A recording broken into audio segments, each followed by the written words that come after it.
എല്ലാ ബേത്ലഹേം TV പ്രേക്ഷകർക്കും നമ്മുടെ കർത്താവ് ഈശോമിശിഹായുടെ നാമത്തിൽ കൃപയും സമാധാനവും. പ്രത്യാശയറ്റവർക്ക് അത്താണിയായ അത്ഭുത പ്രാർത്ഥന. ക്രൈസ്തവരായ നമ്മുടെ ഇടയിൽ, പ്രത്യേകിച്ചും ഞാൻ ഉൾപ്പെടുന്ന കത്തോലിക്ക സമൂഹത്തിൽ, പ്രത്യാശ അറ്റവരുടെ എണ്ണം ഇപ്പോൾ വർദ്ധിച്ചു വരികയാണ്. പല കാരണങ്ങളാലാണ് ഇവരുടെ പ്രത്യാശ നഷ്ടപ്പെട്ടു പോയിരിക്കുന്നത്. മക്കളാൽ അവഗണിക്കേണ്ട മാതാപിതാക്കൾ, കൃഷിനാശവും ബിസിനസ് നാശവും പറ്റിയവർ, പരീക്ഷയിൽ പരാജയപ്പെട്ടവർ, ഒരു കുടുംബത്തിൽ ആവർത്തിച്ചുള്ള അപകട മരണങ്ങൾ ഉണ്ടാകുന്നു. ഇങ്ങനെയുള്ള പല കാരണങ്ങളാലും പലരുടെയും ഇന്ന് പ്രത്യാശ നഷ്ടപ്പെട്ടിരിക്കുകയാണ്. മറ്റൊരു വിഭാഗം പറഞ്ഞു കഴിഞ്ഞാൽ ദാമ്പത്യ ബന്ധം വേർപെട്ടു പോയവരെ, കുഞ്ഞുങ്ങൾ അനാഥരായിരിക്കുന്നു, ഒറ്റയ്ക്കുള്ള ജീവിതത്തിൽ വീണ്ടും പഴയതിനേക്കാൾ കൂടുതൽ പ്രതിസന്ധികൾ നേരിടുന്നു. ചിലരെ സംബന്ധിച്ചിടത്തോളം അവർ വിവാഹബന്ധം വേർപെടുത്തിയിട്ടില്ല എങ്കിലും ഒരേ കുടുംബത്തിൽ ഒരു വീട്ടിനുള്ളിൽ ഭാര്യാഭർത്താക്കന്മാരായിട്ടല്ല, സഹോദരി സഹോദരന്മാരെ പോലെ ജീവിക്കുന്ന അവസ്ഥയുണ്ടാകും. മറ്റു ചില വീടുകൾ മദ്യത്തിൻ്റെയും മയക്കുമരുന്നിൻ്റെയും അടിമത്തത്തിൽപ്പെട്ട യുവജനങ്ങൾ, ചിലയിടത്ത് ഗ്രഹനാഥൻ. ഇങ്ങനെയുള്ള പശ്ചാത്തലത്തിൽ കുടുംബത്തിൻ്റെ നെടുതൂണ് മദ്യത്തിൽ മുങ്ങിക്കിടക്കുന്നു. ജീവിത പങ്കാളി കുടുംബം മുന്നോട്ട് പോകാൻ വേണ്ടി അധ്വാനിക്കുന്നു. അവർ അധ്വാനിച്ചുകൊണ്ടിരുന്ന സമ്പത്ത് എടുത്തുകൊണ്ട് പോയി വീണ്ടും മദ്യപിക്കുന്ന ഭർത്താവ്.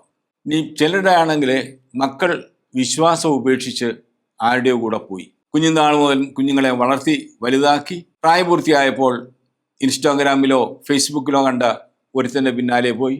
ഇപ്പോൾ ആ മകൾ ജീവിച്ചിരിപ്പുണ്ടോ ഇല്ലയോ എന്ന് പോലും അറിയാത്ത അവസ്ഥ. ഇങ്ങനെയുള്ള കുട്ടികളുടെ മാതാപിതാക്കൾ, പ്രത്യേകിച്ചും അമ്മമാർ, അവരുടെ കണ്ണീരൊഴിയുന്നില്ല. അവർക്ക് ഭക്ഷണം വേണ്ട, ഉറക്കമില്ല. ഇങ്ങനെയുള്ള അവസ്ഥയിൽ മുന്നോട്ട് പോകുന്നു. വേറെ ചിലരാണെങ്കിൽ വീട്ടിൽ നിന്ന് രോഗം മാറുന്നില്ല. ഒരാൾ ആശുപത്രി പോകുന്നു, തിരികെ വരുന്നു, മറ്റൊരാൾ പോകുന്നു, തിരികെ വരുന്നു. എന്നും ആശുപത്രിയുമായിട്ടുള്ള ബന്ധത്തിൽ മാത്രം ജീവിതം മുന്നോട്ട് പോകും. മറ്റു ചിലർക്കാണെങ്കിൽ ദാരിദ്ര്യം സന്തത സഹചാരിയാണ്. എത്ര അധ്വാനിച്ചാലും ഒന്നും ശരിയാകുന്നില്ല, തൊടുന്നതെല്ലാം നഷ്ടത്തിലേക്ക് പോകുന്നു. ഇങ്ങനെ വ്യത്യസ്തമായ കാരണങ്ങൾ മൂലം ഇന്ന് വളരെയധികം ആൾക്കാർ പ്രാർത്ഥനയും കൂദാശകളും കുർബാനയും ധ്യാനവും എല്ലാം ഉപേക്ഷിച്ച മട്ടിലാണ്. കാരണം ഇതുകൊണ്ടൊന്നും ഒരു പ്രയോജനം ഉണ്ടാകുന്നില്ല എന്ന ചിന്ത അവരെ കണ്ടമാനം ഗ്രസിച്ചിരിക്കുന്നു. ഇങ്ങനെയുള്ളവർക്ക് ഇനിയും എന്തെങ്കിലും ഒരു പ്രാർത്ഥന പറഞ്ഞു കൊടുക്കാമെന്ന് പറഞ്ഞാൽ അവർ പറയുന്നത് മതി, ഇനിയും പ്രാർത്ഥിച്ചിടുന്ന ഒരു കാര്യമില്ല. ആകപ്പാടെയുള്ള ഒരു ഒറ്റ പോംവഴിയേ ഉള്ളൂ, ആത്മഹത്യ. അങ്ങനെ ഈ ജീവിതം അങ്ങ് അവസാനിപ്പിച്ചാൽ ഈ പൊല്ലാപ്പിൽ നിന്നൊക്കെ രക്ഷപ്പെടാം എന്ന് കരുതുന്ന അവസ്ഥ. ഇങ്ങനെയുള്ളവർക്ക് 30 സെക്കൻഡ് കൊണ്ട് പ്രാർത്ഥിക്കാവുന്ന ഒരു പ്രാർത്ഥന നിങ്ങളുടെ മുമ്പിലേക്ക് ഞാൻ വയ്ക്കുകയാണ്. ഈ പ്രാർത്ഥന പുതിയതൊന്നുമല്ല, നമ്മൾ അനുദിനം പ്രാർത്ഥിക്കുന്ന സ്വർഗസ്ഥനായ പിതാവേ എന്ന പ്രാർത്ഥന തന്നെയാണ്. ഈ പ്രാർത്ഥനയുടെ പേര് കേൾക്കുമ്പോഴേ പലരും ചിന്തിക്കും, ഈ പ്രാർത്ഥനയോ, ഇത് എത്രയോ കാലമായി ഞങ്ങൾ ചെല്ലുന്ന പ്രാർത്ഥനയാണ്.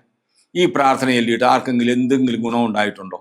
ആർക്കെങ്കിലും എന്തെങ്കിലും അനുഗ്രഹം കിട്ടിയതായിട്ട് പറഞ്ഞു കേട്ടിട്ടുണ്ടോ?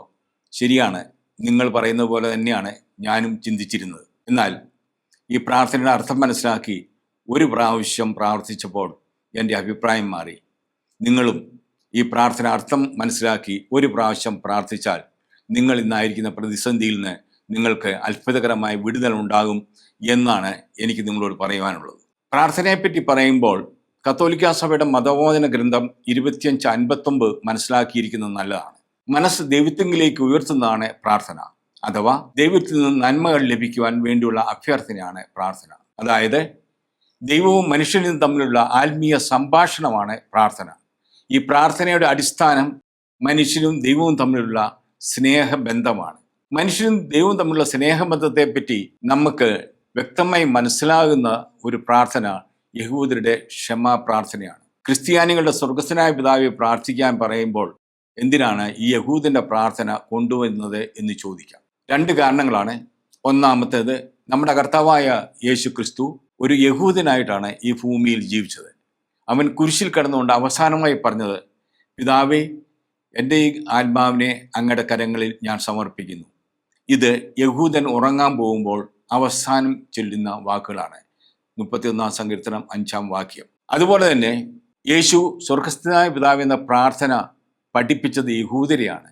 അവർ ക്ഷമാപ്രാർത്ഥന ചൊല്ലിക്കൊണ്ടിരുന്നവരാണ്. അതുകൊണ്ട് സ്വർഗസ്ഥനായ പിതാവെ വ്യക്തമായി മനസ്സിലാകണമെങ്കിൽ ക്ഷമാപ്രാർത്ഥന മനസ്സിലാക്കിയിരിക്കേണ്ട ആവശ്യമാണ്. ഈ പ്രാർത്ഥനയുടെ അടിസ്ഥാനം 1-ാം പ്രമാണമാണ്. 1-ാം പ്രമാണം ദൈവം മോശയ്ക്ക് സീനായി മലമുകളിൽ വെച്ച് കൊടുത്ത കൽപ്പനകളാണ്. ഈ കൽപ്പനയുടെ വ്യാഖ്യാനം മോശ ഇസ്രായേൽ ജനത്തിന് പറഞ്ഞു കൊടുക്കുന്നതാണ് ക്ഷമാ പ്രാർത്ഥന. അതായത് ക്ഷമാ പ്രാർത്ഥന എന്ന് പറഞ്ഞാൽ ഒന്നാം പ്രമാണത്തിന്റെ വ്യാഖ്യാനമാണ്. അതുകൊണ്ട് ഒന്നാം പ്രമാണം തന്നെ ആദ്യമേ നമുക്ക് നോക്കാം. പുറപ്പാട് പുസ്തകം 20-ാം അധ്യായം 1 മുതൽ വാക്യങ്ങൾ. ദൈവം അരുളിച്ചെയ്ത വചനങ്ങളാണിവ. അടിമത്തത്തിന്റെ ഭവനമായ ഈജിപ്തിൽ നിന്നും നിന്നെ പുറത്തു കൊണ്ടുവന്ന ഞാനാണ് നിന്റെ ദൈവമായ കർത്താവ്. ഞാനല്ലാതെ വേറെ ദേവന്മാർ നിനക്കുണ്ടാകരുത്. ഇവിടെ ദൈവം താൻ ആരാണെന്ന് ആദ്യമേ വ്യക്തമാക്കുന്നു. അടിമത്തത്തിൽ നിന്ന് മോചിപ്പിക്കുന്നവനാണ് ദൈവം. നമ്മുടെ പ്രതിസന്ധികളിൽ നിന്ന് നമ്മളെ രക്ഷിക്കുന്നവനാണ് ദൈവം. നമ്മുടെ തകർച്ചകളിൽ നിന്ന് നമ്മളെ ഉയർത്തുന്നവനാണ് നമ്മൾ ദൈവം. അങ്ങനെ ദൈവത്തെ നമ്മൾ ആശ്രയിക്കുന്നത് പ്രതിസന്ധികളിൽ നിന്ന് മോചനം ലഭിക്കുവാനാണ്. അങ്ങനെ പ്രതിസന്ധികളിൽ നിന്ന് നമ്മളെ മോചിപ്പിക്കുമെന്ന വ്യക്തി ആരാണോ അതാണ് നമ്മുടെ ദൈവം. ഇവിടെ ദൈവമായ കർത്താവ് പറയുന്ന ഒരു കാര്യമുണ്ട്. നിന്റെ പ്രതിസന്ധി എന്താണെങ്കിലും ആ പ്രതിസന്ധി നിന്നെല്ലാം നിങ്ങളെ മോചിപ്പിക്കുവാനുള്ള ഏക ദൈവം ഞാൻ മാത്രമാണ്. നിങ്ങൾ എന്നിൽ പൂർണ്ണമായും ആശ്രയിക്കണം. ഞാനും നീയും തമ്മിലുള്ള ബന്ധത്തിൽ മറ്റാർക്കും യാതൊരു സ്ഥാനവും ഇല്ല എന്നാണ് മറ്റ് ദേവന്മാർ ഉണ്ടാകരുത് എന്ന വാക്കിന്റെ അർത്ഥം. ഇവിടെ ദൈവമെന്നും ദേവന്മാരെന്നും മലയാളത്തിൽ പരിഭാഷ ചെയ്തിരിക്കുന്ന ഹീബ്രു വാക്ക് ഒന്ന് തന്നെയാണ്. രണ്ടിടത്തും ഹീബ്രുവിൽ എലോഹിം എന്ന വാക്കാണ് ഉപയോഗിച്ചിരിക്കുന്നത്. അതുകൊണ്ട് ദൈവത്തിൽ ആശ്രയിക്കുന്നവർ അവനിൽ പൂർണ്ണമായും ആശ്രയിക്കണം. പലപ്പോഴും നമ്മൾ പറയാറുണ്ട്, ഞാൻ ദൈവത്തിന് ഒന്നാം സ്ഥാനം കൊടുക്കുന്നു എന്ന് പറഞ്ഞാൽ നമുക്ക് ദൈവം കഴിഞ്ഞാൽ വേറെ 2, 3, 4 സ്ഥാനത്ത് ആരൊക്കെയോ ഉണ്ട്. അങ്ങനെ ഒരു ആശ്രയ ബോധമല്ല നമുക്കുണ്ടാകേണ്ടത്. ദൈവം നമ്മളിൽ നിന്ന് ആവശ്യപ്പെടുന്നത് പൂർണ്ണമായ സമർപ്പണവും പൂർണ്ണമായ ആശ്രയ ബോധവുമാണ്. അടുത്തതായിട്ട് ക്ഷമ പ്രാർത്ഥന കാണാം. അപ്പോൾ ഇതൊന്നുകൂടെ വ്യക്തമാകും. ക്ഷമാ പ്രാർത്ഥന നിയമാവർത്തന പുസ്തകം 6-ാം അധ്യായം 4-ഉം 5-ഉം വാക്യങ്ങളാണ്. ക്ഷമ എന്ന് പറഞ്ഞു കഴിഞ്ഞാൽ കേൾക്കുക എന്നാണ്. ആ പ്രാർത്ഥന ഇപ്രകാരമാണ്: ക്ഷമ ഇസ്രായേൽ അദോനായ് എലോഹേനു അദോനായ് യക്കാദ് വേ അഹപ്ത യത് അദോനായ് എലോഹേക്ക വെക്കാൽ ലെവാവ്ക ഊ വെക്കാൽ നഫ്ഷേക്ക ഊ വെക്കാൽ മെയോദേക്ക. ഇസ്രായേലെ കേൾക്കുക, നമ്മുടെ ദൈവമായ കർത്താവ് ഒരേ ഒരു കർത്താവാണ്. നിന്റെ ദൈവമായ കർത്താവിനെ പൂർണ്ണ ഹൃദയത്തോടും പൂർണ്ണ ആത്മാവോടും പൂർണ്ണ ശക്തിയോടും കൂടെ സ്നേഹിക്കണം. എന്താണ് ഹൃദയം? നമ്മുടെ എല്ലാ വികാരങ്ങളുടെയും അനുഭൂതിയുടെയും ഇരിപ്പിടമാണ് ഹൃദയം. ആ ഹൃദയം കൊണ്ടാണ് നമ്മൾ ആരെയെങ്കിലും സ്നേഹിക്കുന്നത്. അപ്പോൾ ആ ദൈവത്തെ നമ്മൾ സ്നേഹിക്കുമ്പോൾ നമ്മുടെ ഹൃദയം പൂർണ്ണമായും ദൈവത്തിൽ സമർപ്പിച്ചിരിക്കണം. അതിൽ മറ്റാർക്കും അപ്പോൾ സ്ഥാനം ഉണ്ടാകുവാൻ പാടില്ല. അങ്ങനെ പൂർണ്ണമായും ദൈവത്തിൽ ആശ്രയിച്ചുകൊണ്ട് പൂർണ്ണമായും ദൈവത്തെ സ്നേഹിച്ചുകൊണ്ടാണ് നമ്മൾ ദൈവത്തോട് പ്രാർത്ഥിക്കേണ്ടത്. രണ്ടാമത് പൂർണ്ണ ആത്മാവോടും. പൂർണ്ണ ആത്മാവെന്നുള്ളതിനെ ഇവിടെ ഉപയോഗിച്ചിരിക്കുന്ന വാക്ക് വാസ്തവത്തിൽ നെഫേഷ് എന്നാണ്. നെഫേഷ് എന്ന വാക്കിന്റെ അർത്ഥം സോൾ, ദേഹി എന്നാണ്. അതായത് നമ്മുടെ സോൾ എന്ന് പറഞ്ഞാൽ നമ്മുടെ ആന്തരിക മനുഷ്യനാണ്, അല്ലെങ്കിൽ യഥാർത്ഥത്തിൽ നമ്മുടെ വ്യക്തിത്വം അതാണ്. അപ്പോൾ എൻ്റെ പേഴ്സൺ പൂർണ്ണമായും ദൈവത്തിൽ സമർപ്പിച്ചുകൊണ്ട് ദൈവത്തിൽ ആശ്രയിച്ചുകൊണ്ടാണ് നമ്മൾ പ്രാർത്ഥിക്കേണ്ടത്. മൂന്നാമത് പൂർണ്ണ ശക്തിയോടും. ശക്തി എന്നുള്ളതിന് അനേക ഹീബ്രു പദങ്ങളുണ്ട്. ഞാൻ സ്ക്രീനിൽ കൊടുത്തിരിക്കുന്നു, താല്പര്യമുള്ളവർക്ക് വായിക്കാം. എന്നാൽ ഇവിടെ പൂർണ്ണ ശക്തിയോടും എന്നുള്ളതിനടുത്ത് ഉപയോഗിക്കുന്ന വാക്ക് യഥാർത്ഥത്തിൽ ശക്തി എന്ന വാക്കല്ല. അവിടെ ഉപയോഗിച്ചിരിക്കുന്ന വാക്ക് മെയോദ് എന്നാണ്. മെയോദ് എന്ന വാക്കിന്റെ അർത്ഥം വെരി, വളരെ എന്നാണ്. അപ്പോൾ വളരെ വലുത് എന്ന് ഹീബ്രുവിൽ പറയണമെങ്കിൽ ഗദോൾ മെയോദ് എന്നാണ് പറയുക. അപ്പം നിനക്ക് വളരെയായിട്ടുള്ളതെല്ലാം, അതായത് നിന്റെ വ്യക്തിത്വത്തിൽ നിനക്കുള്ള അറിവ്, നിന്റെ സ്ഥാനമാനങ്ങൾ, നിന്റെ സമ്പത്ത്, നിന്റെ അധികാരം, ഇങ്ങനെ നിനക്ക് നിന്റേതെന്ന് പറയുവാൻ എന്തൊക്കെയുണ്ടോ അവയെല്ലാം പൂർണ്ണമായും സമർപ്പിച്ചുകൊണ്ടാണ് ദൈവത്തോട് പ്രാർത്ഥിക്കേണ്ടത്. അപ്പം ഒന്നാം പ്രമാണം പാലിക്കുക എന്ന് പറഞ്ഞു കഴിഞ്ഞാൽ, ഞാൻ മന്ത്രവാദിയുടെ അടുത്ത് പോയില്ല, ഞാൻ ഏലസ് കെട്ടിയില്ല, ഞാൻ ഓതിയ തകിട് പറമ്പിൽ കുഴിച്ചിട്ടില്ല, ഞാൻ ബ്ലാക്ക് മാസിന് പോയിട്ടില്ല, ഞാൻ രാഹുകാലം നോക്കിയിട്ടില്ല, ഇങ്ങനെയൊക്കെ നമ്മൾ പറയും. ഇതൊക്കെ തെറ്റ് തന്നെയാണ്. ഇതെല്ലാം ഒന്നാം പ്രമാണത്തിനെതിരായ പാപങ്ങളാണ്. ഈ പാപമെല്ലാം ചെയ്യാതിരുന്നത് കൊണ്ട് ഞാൻ ദൈവത്തിൻ്റെ ഒന്നാം കൽപ്പന പാലിച്ചു എന്നർത്ഥമില്ല. ഒന്നാം കൽപ്പന പാലിക്കുന്നത് ഞാൻ ദൈവമായ കർത്താവിനെ പൂർണ്ണ ഹൃദയത്തോടും പൂർണ്ണ ആത്മാവോടും പൂർണ്ണ ശക്തിയോടും കൂടി സ്നേഹിക്കുമ്പോൾ മാത്രമാണ്. ഈ പശ്ചാത്തലത്തിൽ നമുക്ക് കർത്തൃപ്രാർത്ഥന നോക്കാം. കർത്തൃപ്രാർത്ഥനയെ പറ്റി സഭാപിതാവായ തെർത്തുല്യൻ പറയുന്നത് സുവിശേഷങ്ങളുടെ സാര സംഗ്രഹമാണെന്നാണ്. സുവിശേഷം മൊത്തത്തിൽ എന്താണോ നമ്മളോട് പറയുവാൻ ആഗ്രഹിക്കുന്നത് അത് മുഴുവനും ഉൾക്കൊള്ളുന്ന പ്രാർത്ഥനയാണ് സ്വർഗസ്ഥനായ പിതാവേ എന്ന പ്രാർത്ഥന. ഈ പ്രാർത്ഥനയുടെ മഹത്വം എന്തൊക്കെയാണ് എന്ന് നോക്കാം. ഒന്നാമതായി, ഈ പ്രാർത്ഥന നമുക്ക് തന്നത് ഏതെങ്കിലും പുണ്യപുരുഷന്മാരല്ല. ഇത് ദൈവപുത്രനായ യേശുക്രിസ്തുവാണ് ഈ പ്രാർത്ഥന തൻ്റെ ശിഷ്യന്മാരെ പഠിപ്പിച്ചത്, അല്ലെങ്കിൽ ഈ പ്രാർത്ഥന നമുക്ക് തന്നത്. ദൈവപുത്രനായ യേശുക്രിസ്തു ദൈവം തന്നെയാണ്. അപ്പോൾ അതുകൊണ്ട് തന്നെ ഈ പ്രാർത്ഥനയേക്കാൾ ഉപരിയായി ഒരു പ്രാർത്ഥനയും ആകാശത്തിന് കീഴിൽ ഇല്ല എന്ന് നമ്മൾ മനസ്സിലാക്കണം. ഇനിയും ഇതിനേക്കാൾ മെച്ചമായ ഒരു പ്രാർത്ഥന ഒരിക്കലും ഉണ്ടാകുകയുമില്ല എന്നും നമ്മൾ മനസ്സിലാക്കണം. രണ്ടാമത്, സമൃദ്ധമായ ജീവിതത്തിലുള്ള മാർഗരേഖയാണ് ഈ പ്രാർത്ഥന. ഇത് വെറുതെ ചൊല്ലി തീർക്കുവാനുള്ള ഒരു പ്രാർത്ഥനയല്ല, ഇത് ജീവിക്കുവാനുള്ള ഒരു മാർഗരേഖയാണ്. മൂന്നാമത്, ദൈവത്തോടുള്ള വിശ്വസ്തതയിൽ ആണ് നമ്മൾ പ്രാർത്ഥിക്കേണ്ടത്. വിശ്വസ്തത എന്ന് പറഞ്ഞു കഴിഞ്ഞാൽ, ഞാൻ എൻ്റെ ദൈവത്തിൽ ആശ്രയിക്കുന്നു, ആ ദൈവത്തിൽ നിന്ന് മാത്രമേ ഞാൻ അനുഗ്രഹങ്ങൾ സ്വീകരിക്കുകയുള്ളൂ, ദൈവത്തിൽ നിന്ന് ലഭിക്കാത്തതായ അനുഗ്രഹങ്ങളൊന്നും എനിക്ക് വേണ്ട എന്ന് നിലപാടിൽ നിന്നുകൊണ്ടാണ് സ്വർഗസ്ഥനായ പിതാവേ എന്ന പ്രാർത്ഥന നമ്മൾ പ്രാർത്ഥിക്കേണ്ടത്. ഈ പ്രാർത്ഥന ലൗകികവും ആത്മീകവുമായ എല്ലാ അനുഗ്രഹങ്ങളും തരുവാൻ പര്യാപ്തമാണ്. ദൈവം മനുഷ്യന് വേണ്ടി കരുതി വച്ചിരിക്കുന്ന എല്ലാ അനുഗ്രഹങ്ങളും ഒറ്റയടിക്ക് ലഭിക്കുവാൻ ശക്തമായ പ്രാർത്ഥനയാണ് സ്വർഗസ്ഥനായ പിതാവേ എന്ന പ്രാർത്ഥന. ഇനിയും തിന്മയിൽ നിന്നുള്ള സംരക്ഷണം, ദുഷ്ടനിൽ നിന്നുള്ള ആക്രമണത്തെ ചെറുത്തു നിൽക്കുവാൻ നമ്മളെ ശക്തരാക്കുന്ന പ്രാർത്ഥനയാണ് സ്വർഗസ്ഥനായ പിതാവേ എന്ന പ്രാർത്ഥന.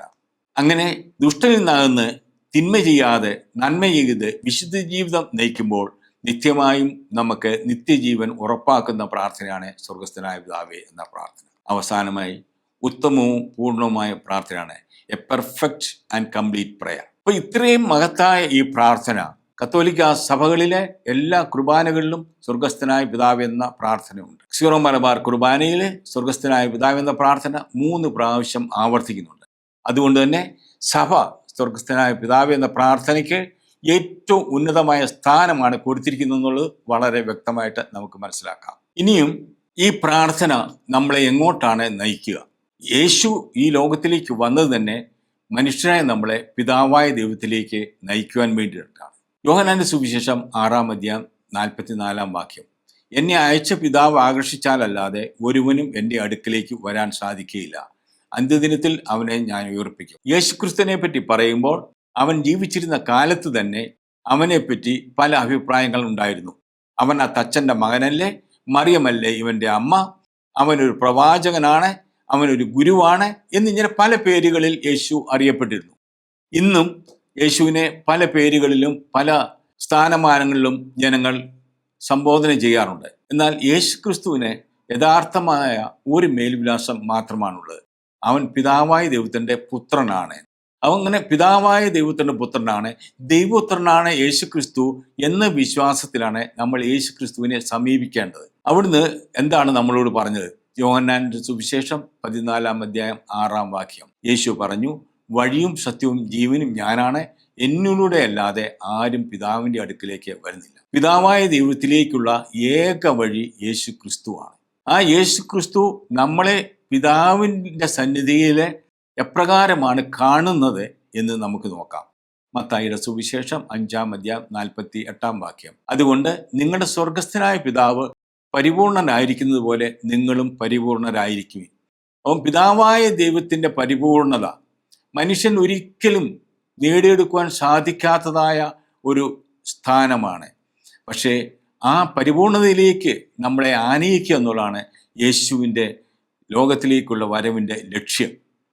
ആ ലക്ഷ്യം സഫലമാക്കുവാൻ വേണ്ടിയിട്ട് യേശു നമ്മളെ പഠിപ്പിച്ച പ്രാർത്ഥനയാണ് സ്വർഗസ്ഥനായ പിതാവേ എന്ന പ്രാർത്ഥന. പിതാവായ ദൈവവുമായി ഒന്നാകുവാൻ വേണ്ടിയിട്ടാണ് സ്വർഗസ്ഥനായ പിതാവേ എന്ന പ്രാർത്ഥന യേശു നമ്മളെ പഠിപ്പിച്ചത്.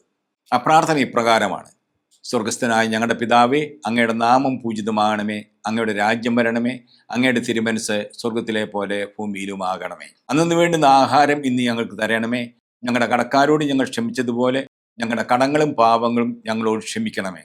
ഞങ്ങൾ പ്രലോഭനത്തിൽ വീഴാൻ ഇടയാകരുതേ, ദുഷ്ടാരൂപിയിൽ നിന്നും ഞങ്ങളെ രക്ഷിക്കണമേ. എന്തുകൊണ്ടെന്നാൽ രാജ്യവും ശക്തിയും മഹത്വവും എന്നേക്കും അങ്ങയുടേതാകുന്നു. ആമേൻ. ഈ പ്രാർത്ഥനയ്ക്ക് 2 ഭാഗങ്ങളുണ്ട്.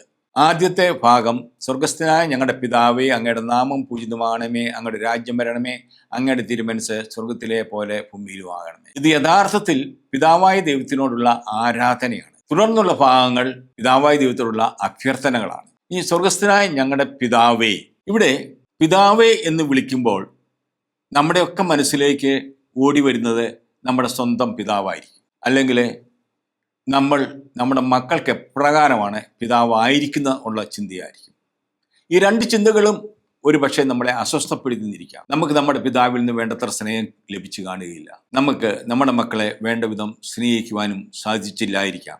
അപ്പോൾ ഈ രണ്ട് അവസ്ഥയിലും പിതാവിനെ പോലെയാണ് ദൈവം എന്ന് പറഞ്ഞാൽ ആ ദൈവവുമായി എനിക്ക് ബന്ധമേ വേണ്ട എന്നുള്ള ചിന്ത മനസ്സിനെ അലട്ടുവാനുള്ള സാധ്യത. എന്നാൽ ഇവിടെ ഒറിജിനൽ ഭാഷയിലെ പിതാവിനെ സംബോധന കൊണ്ട് ഉപയോഗിക്കുന്ന വാക്ക് ആബൂവിൽ നിന്നാണ്. ഞങ്ങളുടെ പിതാവേ എന്നുള്ളതിന് ഉപയോഗിക്കുന്ന വാക്ക്.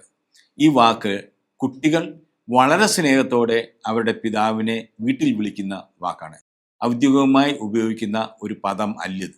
ഇനിയും ബൈബിളിൽ പിതാവേ എന്ന പദം ഉപയോഗിക്കുമ്പോൾ അത് നമുക്ക് ജന്മം നൽകിയ വ്യക്തി എന്ന് മാത്രമല്ല അർത്ഥമുണ്ടാകുന്നത്. ന്യായാധിപന്മാരുടെ പുസ്തകം 17-ാം അധ്യായം 10-ാം വാക്യം, മിക്ക പറഞ്ഞു, എന്നോടുകൂടി താമസിക്കുക, നീ എനിക്ക് ഒരു പിതാവും ഒരു പുരോഹിതനും ആയിരിക്കുക. മിക്ക സ്വയം പുരോഹിതനാക്കിയ ഒരു വ്യക്തിയായിരുന്നു. അദ്ദേഹം ലേവി പാരമ്പര്യമുള്ള ആളായിരുന്നില്ല. അദ്ദേഹത്തിന്റെ വീട്ടിലേക്ക് ഒരു ലേവി യുവാവ് വീടന്വേഷിച്ച് ചെല്ലുകയാണ്. ഈ ചെന്ന യുവാവിന് സ്വന്തം മകനെ പോലുള്ള പ്രായമേ ഉള്ളൂ. പിന്നീട് അദ്ദേഹം പറയുന്നുണ്ട്, നീ എനിക്ക് മകനെ പോലാണെന്ന് പറയുന്നുണ്ട്. പക്ഷെ ആ മകന്റെ പ്രായമുള്ള ആളോട് പറയാണ്, നീ എനിക്ക് ഒരു പിതാവും പുരോഹിതനുമായിരിക്കാന്ന്. ഇവിടെ പിതാവെന്ന വാക്കിന്റെ അർത്ഥം നീ എൻ്റെ നേതാവായിരിക്കുക എന്നാണ്. സങ്കീർത്തനം 68:5, ദൈവം തന്റെ വിശുദ്ധ നിവാസത്തിൽ അനാഥർക്ക് പിതാവും വിധവകൾക്ക് സംരക്ഷകനുമാണ്. മക്കൾക്ക് പലപ്പോഴും അനാഥത്വം ഉണ്ടാകുന്നത് മാതാപിതാക്കൾ നഷ്ടപ്പെട്ടതുകൊണ്ടാകാം, അല്ലെങ്കിൽ മാതാപിതാക്കളിൽ നിന്ന് വേണ്ടത്ര സ്നേഹം ലഭിക്കാത്തത് കൊണ്ടും മക്കൾക്ക് അനാഥത്വം ഉണ്ടാകാം. രണ്ട് കേസിലും അങ്ങനെയുള്ളവർക്ക് പിതാവിന്റെ സ്ഥാനത്താണ് ദൈവം നിൽക്കുക. വിധവകൾക്ക് സംരക്ഷകനാണ്. ഒരാൾ വിധവയാകുന്നത് ഭർത്താവ് നഷ്ടപ്പെടുമ്പോഴാണ്. അല്ലെങ്കിൽ ഭർത്താവ് ജീവിച്ചിരിപ്പുണ്ട്, പക്ഷെ ഭർത്താവിൻ്റെതായ ഒരു സ്നേഹവും പരിഗണനയും ലഭിക്കുന്നില്ല. അവിടെ ഭർത്താവിന്റെ സ്ഥാനത്താണ് ദൈവം. സങ്കീർത്തനം 89:26, അവൻ എന്നോട് എൻ്റെ പിതാവും എൻ്റെ ദൈവവും എൻ്റെ രക്ഷാശിലയും അവിടുന്നാണ് എന്ന് ഉച്ചത്തിൽ ഉദ്ഘോഷിക്കും. ദൈവം നമുക്ക് പിതാവാണ്, ദൈവമാണ്, രക്ഷാശിലയാണ്, അഭയകേന്ദ്രമാണ്. അങ്ങനെ ഒരു മനുഷ്യന് അവന്റെ ജീവിതത്തിൽ സംരക്ഷണമായിട്ടും സ്നേഹമായിട്ടും എല്ലാമായിട്ടും ദൈവം നമുക്ക് ഇവിടെ ഉണ്ട് എന്നുള്ളതാണ് സ്വർഗസ്ഥനായ പിതാവേ എന്ന സംബോധനയുടെ അർത്ഥം. നമ്മുടെ ഉള്ളിൽ നിന്നും നമുക്ക് എങ്ങനെയുള്ള ഒരു സംരക്ഷകനെയാണോ ആവശ്യം, ആ ആവശ്യങ്ങളെല്ലാം ഉൾക്കൊണ്ടുകൊണ്ടുള്ള ഒരു സംരക്ഷകനാണ് ദൈവം. അവൻ പിതാവാണ്, ഭർത്താവാണ്, കൂട്ടുകാരനാണ്, നമുക്കുള്ള സംരക്ഷകനാണ്, എല്ലാമാണ്. ഇനി യോഹന്നാന്റെ സുവിശേഷം 1-ാം അധ്യായം 12-ാം വാക്യത്തില് ഒരു ക്രൈസ്തവൻ എപ്രകാരമാണ് ദൈവത്തിന്റെ പുത്രനായിരിക്കുന്നതെന്നുള്ളത് പറയാം. തന്നെ സ്നേഹിച്ചവർക്കെല്ലാം, തന്റെ നാമത്തിൽ വിശ്വസിക്കുന്നവർക്കെല്ലാം ദൈവമക്കളാകാൻ അവൻ കഴിവ് നൽകി. യേശുക്രിസ്തുവിലുള്ള വിശ്വാസത്തിലൂടെ ഓരോ ക്രിസ്ത്യാനിയും ദൈവപുത്രന്റെ സ്ഥാനത്തേക്ക് ഉയർത്തപ്പെടുന്നുണ്ട്. എന്നാൽ ക്രിസ്ത്യാനി അല്ലാത്തവർക്ക് ദൈവത്തെ പിതാവേ എന്ന് വിളിക്കുവാനുള്ള അവകാശമുണ്ടോ? എല്ലാവർക്കും ആ അവകാശം ഉണ്ട് എന്നുള്ളതാണ് ഒരു സത്യം. യോബിന്റെ പുസ്തകം 33-ാം അധ്യായം 4-ാം വാക്യം, ദൈവത്തിന്റെ ആത്മാവ് എന്നെ ഉണ്ടാക്കി, സർവശക്തന്റെ ശ്വാസം എനിക്ക് ജീവൻ തന്നു. ഇവിടെ അമ്മയുടെ ഉദരത്തിൽ ഒരു കുഞ്ഞ് ഉരുവാകുമ്പോൾ ഒരു അണ്ഡവും ബീജവും ചേർന്ന് ഒരു ഏകകോശ ജീവിയായിട്ടാണ് ഉത്ഭവിക്കുന്നത്. ആ അമ്മയുടെ ഉദരത്തിൽ അങ്ങനെ ഏകകോശ ജീവിയായി ഒരു മനുഷ്യൻ ജന്മമെടുക്കുമ്പോൾ അത് ദൈവത്തിന്റെ ആത്മാവിന്റെ പ്രവർത്തനമാണ് എന്ന് യോബിന്റെ പുസ്തകം വ്യക്തമായി പഠിപ്പിക്കുന്നു. ദൈവത്തിന്റെ ആത്മാവാണ് പരിശുദ്ധാത്മാവ്. കൊരിന്തോസ്യർക്കുള്ള 1-ാം ലേഖനം 6-ാം അധ്യായം 19-ാം വാക്യം, നിങ്ങളിൽ വസിക്കുന്ന ദൈവദത്തമായ പരിശുദ്ധാത്മാവിന്റെ ആലയമാണ് നിങ്ങളുടെ ശരീരമെന്ന് നിങ്ങൾക്ക് അറിഞ്ഞുകൂടെ. ദൈവം നൽകിയ പരിശുദ്ധാത്മാവിന്റെ ആലയമാണ് ഓരോ മനുഷ്യന്റെയും ശരീരമെന്നാണ് ഇവിടെ ലേഖനം വ്യക്തമാക്കി പറയുന്നത്. ഈ റോമാക്കാരുടെ ലേഖനം 8-ാം അധ്യായം 15-16 വാക്യങ്ങൾ, ഈ ആത്മാവ് മൂലമാണ് നാം ആവാ പിതാവേ എന്ന് വിളിക്കുന്നത്. നാം ദൈവത്തിന്റെ മക്കളാണെന്ന് ഈ ആത്മാവ് നമ്മുടെ ആത്മാവിനോട് ചേർന്ന് സാക്ഷ്യം നൽകുന്നു. അതായത് ഈ പ്രപഞ്ചം മുഴുവൻ നിറഞ്ഞു നിൽക്കുന്ന ദൈവത്തിന്റെ പരിശുദ്ധാത്മാവ് നമ്മുടെ ഓരോരുത്തരുടെയും ഉള്ളിൽ വസിക്കുന്നു. അതുകൊണ്ട് നമ്മുടെ ഉള്ളിൽ വസിക്കുന്ന ആത്മാവും പ്രപഞ്ചം മുഴുവൻ നിറഞ്ഞു നിൽക്കുന്ന ദൈവത്തിന്റെ ആത്മാവും ചേർന്ന് നമുക്ക് പിതാവേ എന്ന് ദൈവത്തെ വിളിക്കുവാനുള്ള അവകാശം ലഭിക്കുന്നു. അത് സകല ജാതി മതത്തിൽപ്പെട്ടവർക്കുമുള്ള ഒരു അവകാശമാണ്. മനുഷ്യരാശിക്ക് മുഴുവനുമുള്ള അവകാശമാണ്. ഇത് ഏതെങ്കിലും ഒരു മതത്തിൽപ്പെട്ടവർക്കോ വിശ്വാസത്തിൽപ്പെട്ടവർക്കോ മാത്രമുള്ള അവകാശമല്ല. അതുകൊണ്ട് സ്വർഗസ്ഥനായ പിതാവേ എന്ന പ്രാർത്ഥന ഏത് മതവിശ്വാസത്തിൽപ്പെട്ടവർക്കും പ്രാർത്ഥിക്കുവാൻ സാധിക്കും. അതിനുള്ള അവകാശവും എല്ലാവർക്കും ഉണ്ട്. അങ്ങയുടെ നാമം പൂജിതമാകണമേ. വളരെ സംശയം ഉളവാക്കുന്ന ഒരു പദപ്രയോഗമാണ് ഇവിടെ. ദൈവം അനാദിയിലെ പരിശുദ്ധനല്ലേ, അനന്തതയിലും അവൻ പരിശുദ്ധനായിരിക്കുകയല്ലേ, പിന്നെ നമ്മൾ പറഞ്ഞ് ദൈവത്തെ പരിശുദ്ധനാക്കണോ? പൂജിതമാകണമേ എന്ന് പറഞ്ഞാൽ പരിശുദ്ധമാകണമേ എന്നുള്ളതാണ്. ഇതിന്റെ അർത്ഥം എന്താണ്? നമുക്കൊന്ന് നോക്കാം. പ്രഭാഷകന്റെ പുസ്തകം 42 അധ്യായം 21 വാക്യം. അവിടുത്തെ ജ്ഞാനത്തിന്റെ മഹിമകൾ അവിടുന്ന് ക്രമീകരിച്ചിരിക്കുന്നു. അവിടുന്ന് അനാദി മുതൽ അനന്തത വരെ സ്ഥിതി ചെയ്യുന്നു. ഒന്നും കൂട്ടാനോ കുറയ്ക്കുവാനോ സാധിക്കുകയില്ല. അവിടുത്തേക്ക് ഉപദേശകരെയും ആവശ്യമില്ല. ദൈവം പരിശുദ്ധനാണ് എന്ന് പറഞ്ഞു കഴിഞ്ഞാൽ അവൻ എല്ലാ സ്വാധീനങ്ങളിൽ നിന്നും എല്ലാ മാലിന്യങ്ങളിൽ നിന്നും അവൻ വേർതിരിക്കപ്പെട്ടിരിക്കുന്നു. അങ്ങനെ വേർതിരിക്കപ്പെട്ടിരിക്കുന്ന ആ ദൈവത്തിന്റെ മഹത്വത്തെ ചെറുതാക്കാനോ വലുതാക്കുവാനോ ഒരു വ്യക്തിക്കോ ഈ ലോകത്തിൽ മുഴുവൻ കൂടി ജീവിച്ചിരിക്കുന്ന 800 കോടി മനുഷ്യർക്ക് ഒരുമിച്ചോ സാധ്യമല്ല. 800 കോടി മനുഷ്യർ ഒരുമിച്ച് അവനെ സ്തുതിച്ചാലും അവന്റെ മഹത്വം വർദ്ധിക്കുകയില്ല. 800 കോടി ജനങ്ങൾ ഒരുമിച്ച് അവനെ അവഹേളിച്ചാലും അവന്റെ മഹത്വം കുറയുകയുമില്ല. അപ്പോൾ പിന്നെ അങ്ങയുടെ നാമം പൂജിതമാകണമേ, അങ്ങയുടെ നാമം പരിശുദ്ധമാകണമേ എന്ന സംബോധനയുടെ അർത്ഥം എന്താണ്? സുറിയാനിയിലെ നെസ്കന്ദേഷ് മാഗ് എന്നാണ് പറയുക. 2 വാക്ക്. ഹോളി ബി യുവർ നെയിം, നിന്റെ നാമം പരിശുദ്ധമാണ്. ഒന്നാമത്തെ കാര്യം, നാമം എന്ന സെമിറ്റിക് ഭാഷയിൽ പറഞ്ഞാൽ അത് ആ വിളിപ്പേരല്ല, ആ വ്യക്തിയാണ്. അപ്പം ഇവിടെ നിന്റെ നാമം പരിശുദ്ധമാണെന്ന് പറഞ്ഞാൽ നീ പരിശുദ്ധമാകണമെന്നാണ്. എന്താണ് ഈ വാക്കിന്റെ യഥാർത്ഥ അർത്ഥം? ലേവിയുടെ പുസ്തകം 10 അധ്യായം 1-2 വാക്യങ്ങൾ നമുക്ക് നോക്കാം. കർത്താവ് മോശയോട് അരുളി ചെയ്തു, ഇസ്രായേൽ സമൂഹത്തോട് പറയുക, നിങ്ങൾ പരിശുദ്ധരായിരിക്കുവിൻ, എന്നാൽ നിങ്ങളുടെ ദൈവവും കർത്താവുമായ ഞാൻ പരിശുദ്ധനാണ്. അതായത് ദൈവം പരിശുദ്ധനാണ്. അവൻ വേർതിരിക്കപ്പെട്ടിരിക്കുകയാണ് മനുഷ്യന്റെ എല്ലാ സ്വാധീനങ്ങളിൽ നിന്നും, ഈ പ്രപഞ്ച സൃഷ്ടിയുടെ എല്ലാത്തിൻ്റെയും സ്വാധീനത്തിൽ നിന്നും, എല്ലാത്തിൻ്റെയും മാലിന്യത്തിൽ നിന്നും അവൻ വേർതിരിക്കപ്പെട്ടിരിക്കുന്നു. നമ്മൾ ഓരോരുത്തരും അവന് വേണ്ടി ഇതേപോലെ വേർതിരിക്കപ്പെടണം എന്നുള്ളതാണ് ദൈവം ആഗ്രഹിക്കുന്നത്. അങ്ങനെയാണ് നമ്മൾ പരിശുദ്ധരാകുക. നമ്മൾ പാപത്തിൽ നിന്നെല്ലാം വേർതിരിക്കപ്പെടണം, മറ്റ് ദുസ്വാധീനങ്ങളിൽ നിന്നെല്ലാം വേർതിരിക്കപ്പെടണം. ഞാനും അവനും തമ്മിലുള്ള ബന്ധം അത് അനന്യമായ ഒരു ബന്ധമാണ്. 1-ാം പ്രമാണം പോലെ ദാമ്പത്യ വിശ്വസ്തതയിൽ ദമ്പതിമാർ എങ്ങനെ ഒന്നായിരിക്കുന്നുവോ അതുപോലെ ഒന്നായിരിക്കുക. ദമ്പതിമാർക്ക് 2 പേർക്കും ഇഷ്ടം പോലെ ബന്ധുക്കളും സ്വന്തക്കാരും ഒക്കെ ഉണ്ട്. എന്നാൽ ദാമ്പത്തിക ബന്ധത്തിൽ ഈ സ്വാധീനങ്ങളൊന്നും അവരെ ബാധിക്കുവാൻ പാടില്ല, അവരെ ബാധിക്കുകയുമില്ല. ഇതേപോലെ ഒരു ബന്ധമാണ് ദൈവം നമ്മളിൽ നിന്ന് ആഗ്രഹിക്കുന്നത്. യെശയ്യാ പ്രവാചകന്റെ പുസ്തകം 41 അധ്യായം 1 വാക്യം നോക്കാം. യാക്കോബേ, നിന്നെ സൃഷ്ടിക്കുകയും ഇസ്രായേലെ നിന്നെ രൂപപ്പെടുത്തുകയും ചെയ്ത കർത്താവ് അരുളി ചെയ്യുന്നു, ഭയപ്പെടേണ്ട, ഞാൻ നിന്നെ രക്ഷിച്ചിരിക്കുന്നു, നിന്നെ പേര് ചൊല്ലി വിളിച്ചിരിക്കുന്നു, നീ എൻ്റേതാണ്. അപ്പം ദൈവം നമ്മളെ പേര് ചൊല്ലി വിളിച്ചിരിക്കുന്നു എന്ന് പറഞ്ഞാൽ ഞാൻ ദൈവത്തിന്റെ സ്വന്തമാണ്. അങ്ങനെ നീ എൻ്റേതാണെന്ന് പറയുന്ന ദൈവത്തോട് നമുക്ക് തിരിച്ച് ഒന്ന് പറയാൻ കടമയുണ്ട്. ദൈവമേ, ഞാൻ നിൻ്റേതാണ്. എങ്ങനെയാണ് എനിക്ക് ദൈവത്തോട് നിൻ്റേതാണെന്ന് പറയാൻ പറ്റുക? അത് കർത്താവ് നമ്മളെ പഠിപ്പിച്ചിട്ടുണ്ട്. മർക്കോസിന്റെ സുവിശേഷം 12 അധ്യായം 29-30 വാക്യങ്ങൾ. യേശു പ്രതിവചിച്ചു, ഇതാണ് 1-ാമത്തെ കൽപ്പന, ഇസ്രായേൽ കേൾക്കുക, നമ്മുടെ ദൈവമായ കർത്താവേ കർത്താവാണ്, നീ നിന്റെ ദൈവമായ കർത്താവിനെ പൂർണ്ണ ഹൃദയത്തോടും പൂർണ്ണ ആത്മാവോടും പൂർണ്ണ മനസ്സോടും പൂർണ്ണ ശക്തിയോടും കൂടെ സ്നേഹിക്കണം. അപ്പൊ യഹൂദർ എപ്രകാരമാണോ ദൈവകർത്താവിനെ സ്നേഹിക്കുന്നത്, അതിനേക്കാൾ അല്പം കൂടി ഒരു പടിയും കൂടെ മുന്നോട്ട് കടന്ന് ദൈവത്തെ സ്നേഹിക്കണം എന്നാണ് ഈശോ നമ്മളെ പഠിപ്പിച്ചിരിക്കുന്നത്.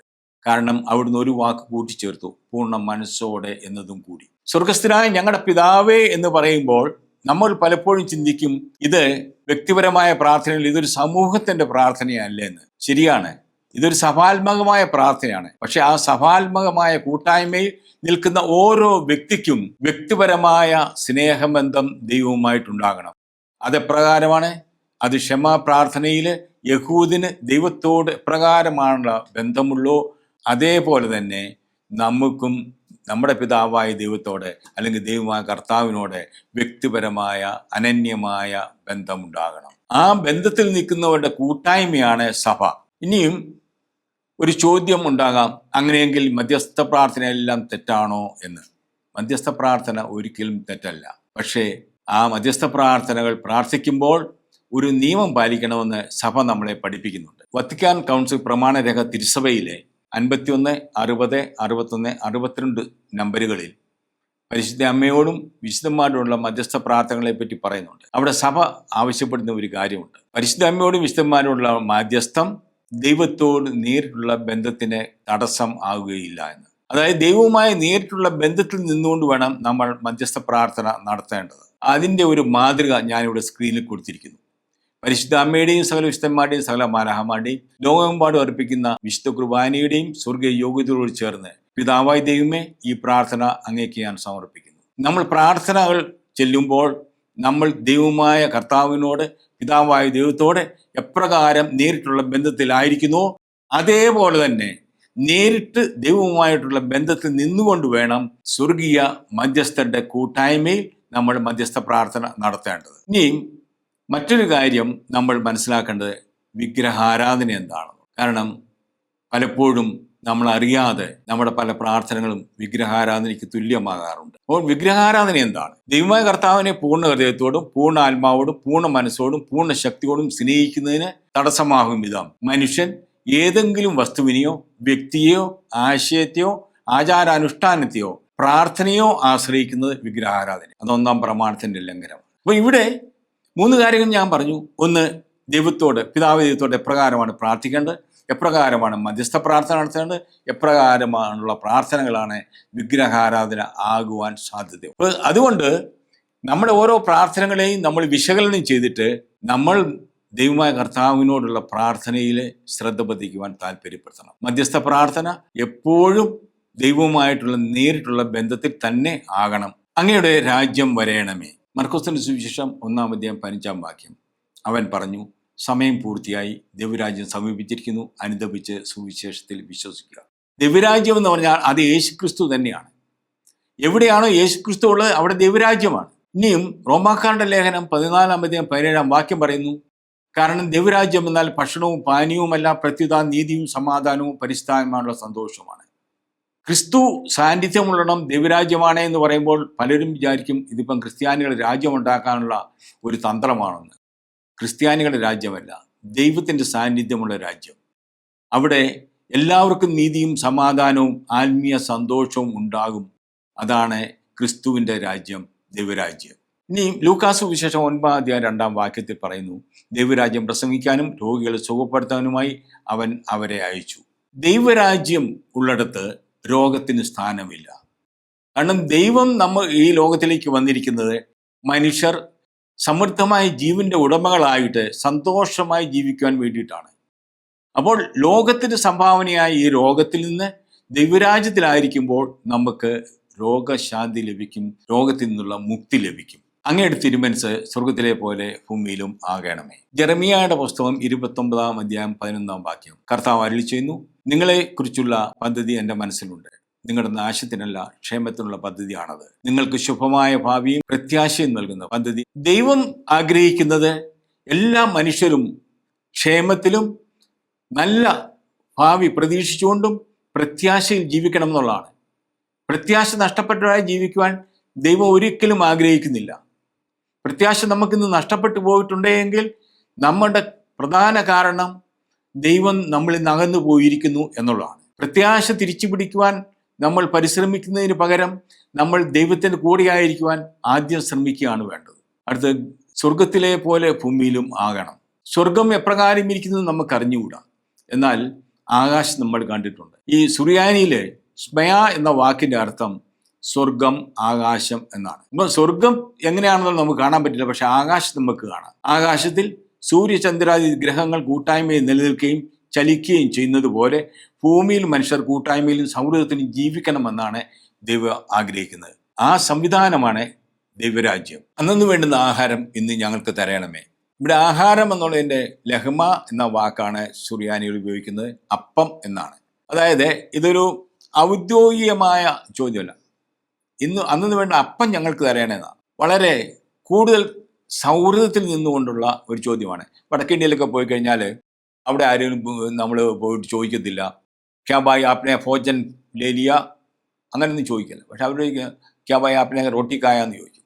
എന്ന് പറഞ്ഞാൽ നീ അപ്പം കഴിച്ചോ എന്നാണ് ചോദിക്കുക. നമ്മുടെ ഇവിടെ ആണെങ്കിലും നമ്മൾ ആരോടെങ്കിലും ചോദിക്കുമോ നിങ്ങൾ ഭക്ഷണം കഴിച്ചോ എന്ന് ചോദിക്കുമോ? നമ്മൾ പറയും ഊണ് കഴിച്ചോ എന്ന് ചോദിക്കും. ഇതേപോലെയാണ് അന്നു വേണ്ടുന്ന അപ്പം ഞങ്ങൾക്ക് തരണമേ എന്നുള്ളതാണ് ഈ പ്രാർത്ഥനയുടെ മൂല വെർഷൻ. പുറപ്പാട് 16:11. കർത്താവ് മോശയോട് അരുളി ചെയ്തു, ഇസ്രായേൽക്കാരുടെ പരാതികൾ ഞാൻ കേട്ടു. അവരോട് പറയുക, സായങ്കാലത്ത് നിങ്ങൾ മാംസം ഭക്ഷിക്കും, പ്രഭാതത്തിൽ തൃപ്തിയാവുകയും അപ്പവും കർത്താവായ ഞാനാണ് നിങ്ങളുടെ ദൈവമെന്ന് അപ്പോൾ നിങ്ങൾ മനസ്സിലാക്കും. അപ്പൊ ഈ പ്രാർത്ഥന വാസ്തവത്തിൽ അതത് ദിവസത്തിന്റെ അപ്പം തരണമേ എന്ന ഒരു യാചനയല്ല, ഇവിടെ ഒരു പ്രഖ്യാപനമാണ്. നമ്മുടെ അനുദിന ജീവിതം ദൈവത്തിൻ്റെ സംരക്ഷണയിലാണ് എന്നുള്ള ദൈവത്തോടുള്ള നമ്മുടെ വിധേയത്വത്തിൻ്റെ ഒരു പ്രഖ്യാപനമാണിത്.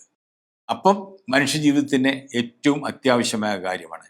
മരണം വരെ ജീവൻ നിലനിൽക്കുവാൻ അവന് ഭക്ഷണം വേണം. അപ്പോൾ ആ ഭക്ഷണത്തെ എടുത്തുകൊണ്ട് നമ്മളിവിടെ പ്രഖ്യാപിക്കുകയാണ്, എൻ്റെ ദൈവമേ, എൻ്റെ ജീവിതം നിൻ്റെ കൈകളിലാണ്.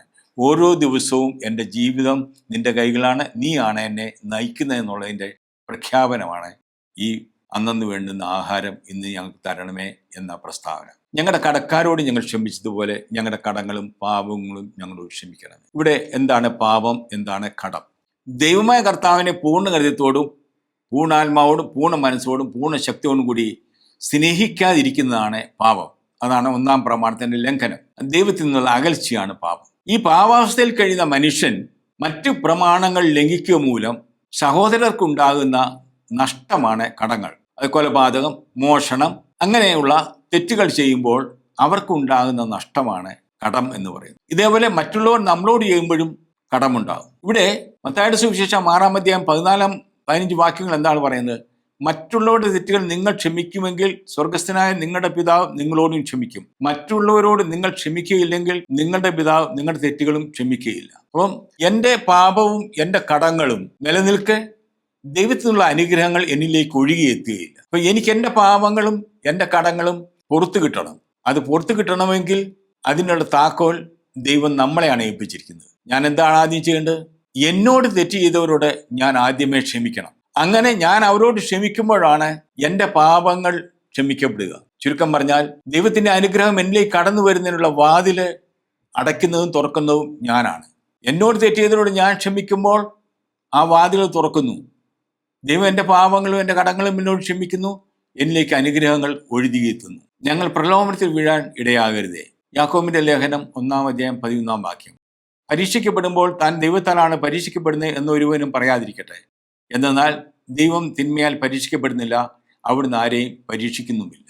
പ്രലോഭനം ഈ ലോകത്തിൽ എന്നും ഉണ്ടായിരിക്കും. ഒരിക്കലും പ്രലോഭനമില്ലാത്ത ഒരു ലോകം ഉണ്ടാകില്ല. പക്ഷെ ഓരോ പ്രലോഭനങ്ങളെയും അതിജീവിക്കുമ്പോൾ നമ്മൾ ആത്മീയമായി കൂടുതൽ ശക്തരാകുകയാണ്. അതുകൊണ്ട് പ്രലോഭനങ്ങളിൽ നിന്ന് ഓടിയകലുകയല്ല, പ്രലോഭനങ്ങളെ നേരിട്ട് അതിജീവിക്കുകയാണ് വേണ്ടത്. ലൂക്കാസ് സുവിശേഷം 22:31. ശിമയോൻ ശിമയോൻ, ഇതാ സാത്താൻ നിങ്ങളെ ഗോതമ്പ് പോലെ പാറ്റാൻ ഉദ്യമിച്ചു, എന്നാൽ തൻ്റെ വിശ്വാസം ക്ഷയിക്കാതിരിക്കുവാൻ ഞാൻ നിനക്ക് വേണ്ടി പ്രാർത്ഥിച്ചു. അപ്പോൾ നമ്മൾ പ്രലോഭനങ്ങളെ അതിജീവിക്കുവാൻ ദൈവത്തിൽ ആശ്രയിച്ചുകൊണ്ട് പ്രാർത്ഥിക്കുകയാണ് വേണ്ടത്. ആ പ്രാർത്ഥനയിലും വിശ്വാസത്തിലും ഉറച്ചു നിന്നുകൊണ്ട് എല്ലാ പ്രലോഭനങ്ങളെയും നമ്മൾ അതിജീവിച്ച് നമ്മൾ ആത്മീയ വിശുദ്ധിയിൽ കൂടുതൽ ശക്തരാകുകയാണ് വേണ്ടത്. അങ്ങനെ ഓരോ പ്രലോഭനങ്ങളും നമ്മളെ തളർത്തുവാനുള്ള ഉപാധിയാണെന്ന് ചിന്തിക്കാതെ നമ്മളെ ഉയർത്തുവാൻ ദൈവം തരുന്ന അവസരങ്ങളാണെന്ന് മനസ്സിലാക്കണം. ദുഷ്ടാരൂപിയിൽ നിന്നും ഞങ്ങളെ രക്ഷിക്കണമേ. 1 പത്രോസ് 5:7. നിങ്ങൾ സമയത്തോടെ ഉണർന്നിരിക്കുവിൻ.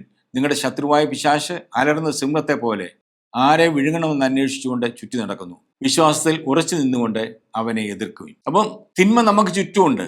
നമ്മളെ കൊണ്ട് പാപം ചെയ്യിക്കുവാനായിട്ട് തിന്മ എപ്പോഴും നമ്മളെ ആക്രമിക്കുവാൻ അവസരം പാത്തിരിക്കുകയാണ്.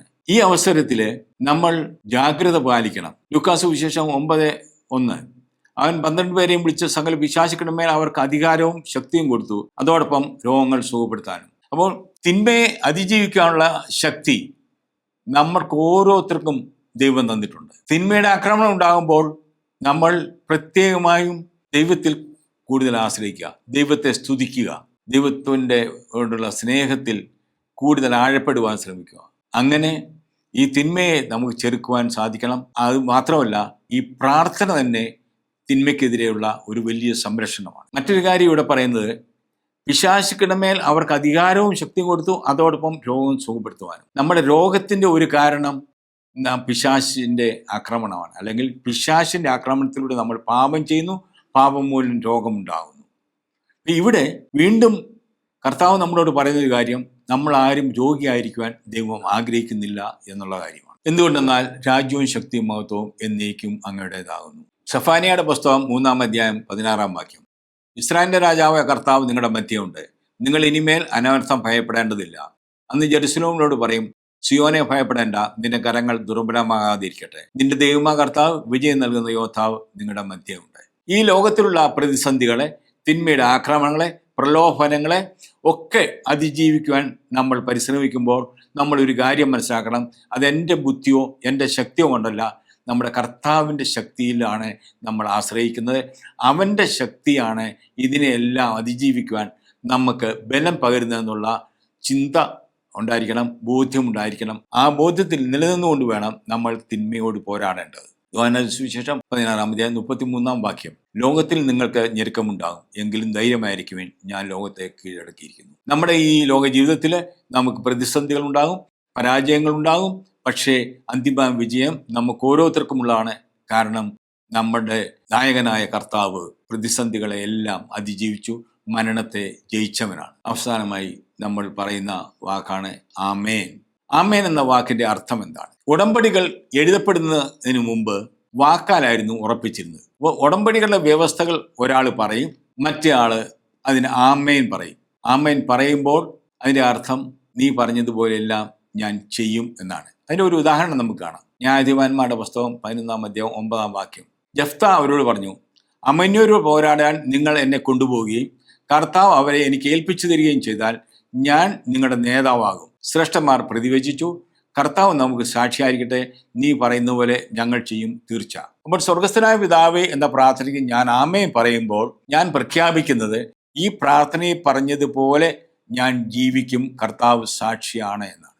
ഇനിയും ഇതേപോലെ സ്വർഗസ്ഥനായ പിതാവേ പൂർണ്ണമായും ദൈവത്തിൽ ആശ്രയിച്ച് പ്രാർത്ഥിക്കുന്ന ഒരു കത്തോലിക്കന് എപ്രകാരമാണ് ക്രിസ്തു കേന്ദ്രീകൃതമായ ഒരു ജീവിതം നയിക്കുവാൻ സാധിക്കുക എന്ന ചോദ്യം ഉയരാം. അവിടെ അവർ ആശ്രയിക്കേണ്ട തിരുക്കർമ്മങ്ങളും കൂദാശകളും ഒക്കെ എന്താണ് എന്നുള്ളതാണ് ഈ സ്ലൈഡിൽ കാണിച്ചിരിക്കുന്നത്. നമ്മൾ വിശുദ്ധ കുർബാന, പരിശുദ്ധ കൂദാശകൾ, യാമപ്രാർത്ഥനകൾ, കുടുംബാംഗങ്ങൾ ഒരുമിച്ച് യാമപ്രാർത്ഥന ചൊല്ലി പ്രാർത്ഥിക്കുന്നതായിരിക്കും ഏറ്റവും ഉത്തമം. സഭയിലെ വിശുദ്ധ കുർബാന കഴിഞ്ഞാൽ ഏറ്റവും ഉന്നതമായ സ്ഥാനമാണ് യാമപ്രാർത്ഥനയ്ക്ക് കൊടുത്തിരിക്കുന്നത്. ഈ യാമപ്രാർത്ഥന ലഭ്യമല്ലാത്തവർക്ക് ചെയ്യാവുന്ന ഏറ്റവും മനോഹരമായ പ്രാർത്ഥന, കുടുംബത്തിലെ ഓരോ അംഗങ്ങൾ ഒരുമിച്ച് കൂടിയിരുന്നിട്ട് ഒരു വിശ്വാസ പ്രമാണം, 10 സ്വർഗസ്ഥനായ പിതാവേ, ഒരു ത്രിത്വസ്തുതി ഓരോരുത്തർക്കും ചെല്ലാവുന്നതാണ്. അത് അംഗങ്ങൾ കുറവാണെങ്കിൽ കൂടുതൽ ആവർത്തിക്കാവുന്നതാണ്. അടുത്ത ദൈവവചനം, ബൈബിളിന്റെ ഒരു ചെറിയ ഭാഗമെങ്കിലും ഓരോ ദിവസവും വായിച്ച് ധ്യാനിക്കണം. ആ ബൈബിൾ ഭാഗം എന്നോട് എന്താണ് സംസാരിക്കുന്നതെന്ന് ദൈവസന്നിധിയിൽ ഇരുന്ന് മനനം ചെയ്യണം. അടുത്ത വിശ്വാസ പ്രമാണം, സ്വർഗസ്ഥനായ പിതാവേ, ത്രിത്വസ്തുതി. ത്രിത്വസ്തുതി ഏറ്റവും ശക്തമായ ദൈവസ്തുതിയാണ്. നമ്മൾ യാത്ര ചെയ്യുമ്പോൾ, ഡ്രൈവ് ചെയ്യുമ്പോൾ, ചെറിയ ജോലി ചെയ്യുമ്പോൾ ഒക്കെ നമുക്ക് മനസ്സിൽ ഉരുവിട്ടുകൊണ്ടിരിക്കുവാൻ ശക്തമായ ദൈവസ്തുതിയാണ് ത്രിത്വസ്തുതി. അവസാനമായി വിശുദ്ധ കുർബാനയിൽ നിന്ന് നമുക്ക് ലഭിക്കുന്ന ആശീർവാദം. ഈ ആശീർവാദ പ്രാർത്ഥന എല്ലാ സഭകളും ഉപയോഗിക്കുന്ന ആശീർവാദ പ്രാർത്ഥനയാണ്. നമ്മുടെ കർത്താവ് ഈശോ മിശിഹായുടെ കൃപയും പിതാവായ ദൈവത്തിന്റെ സ്നേഹവും പരിശുദ്ധാത്മാവിന്റെ സഹവാസവും നാം എല്ലാവരോടും കൂടി ഉണ്ടായിരിക്കട്ടെ, ഇപ്പോഴും എപ്പോഴും എന്നേക്കും. ആമേൻ. ഈ പ്രാർത്ഥന വളരെ ശക്തമായ ദൈവാനുഗ്രഹം ലഭിക്കുവാനുള്ള ഒരു ആശീർവാദ പ്രാർത്ഥനയാണ്. ഇതിനോട് ആമേൻ പറയുമ്പോൾ ഈ അനുഗ്രഹങ്ങളെല്ലാം നമ്മളിലേക്ക് ഒഴുകിയെത്തും. പക്ഷേ ഇതിനോട് ആമേൻ പറയുമ്പോൾ നമ്മൾ വലിയൊരു ബാധ്യതയും കൂടെ ഏറ്റെടുക്കുന്നുണ്ട്. ഇപ്പോഴും എപ്പോഴും എന്നേക്കും എന്ന് പറഞ്ഞാൽ ഓരോ ശ്വാസോച്ഛ്വാസത്തിലും, ഈ ലോക ജീവിതത്തിലും പരലോകത്തിലും ഞാൻ പിതാവും പുത്രനും പരിശുദ്ധാത്മാവുമായി ത്രിത്വത്തോടു കൂടി ആയിരിക്കും എന്നാണ് ഈ വാക്കിൻ്റെ അർത്ഥം. അങ്ങനെയെങ്കിൽ എൻ്റെ ഓരോ ശ്വാസോച്ഛ്വാസത്തിലും എൻ്റെ ഹൃദയത്തിൽ നിന്ന് ഉയരുന്ന ഓരോ പ്രാർത്ഥനയും പിതാവിൻ്റെയും പുത്രൻ്റെയും പരിശുദ്ധാത്മാവിൻ്റെയും നാമത്തിൽ തന്നെ ആയിരിക്കണം. അങ്ങനെ വലിയൊരു ദൈവാനുഗ്രഹത്തിൻ്റെ ഉറവിടമാണ് ഈ ത്രിത്വിക ആശീർവാദം. ഈ ത്രിത്വിക ആശീർവാദം നമ്മളെ ക്ഷണിക്കുന്നത് പോലെ പിതാവും പുത്രനും പരിശുദ്ധാത്മാവുമായ ത്രിയേക ദൈവത്തിന്റെ കൂട്ടായ്മയിൽ ജീവിക്കുവാനും സ്വർഗസ്ഥനായ പിതാവ് എന്ന പ്രാർത്ഥനയുടെ മഹത്വം മനസ്സിലാക്കി പ്രാർത്ഥിക്കുവാനും നിങ്ങൾക്ക് ഏവർക്കും സാധിക്കട്ടെ എന്ന് ആശംസിച്ചുകൊണ്ട് എൻ്റെ വാക്കുകളെ ഞാൻ നിർത്തുന്നു. ഈശോ മിശിഹായ്ക്ക് സ്തുതിയായിരിക്കട്ടെ.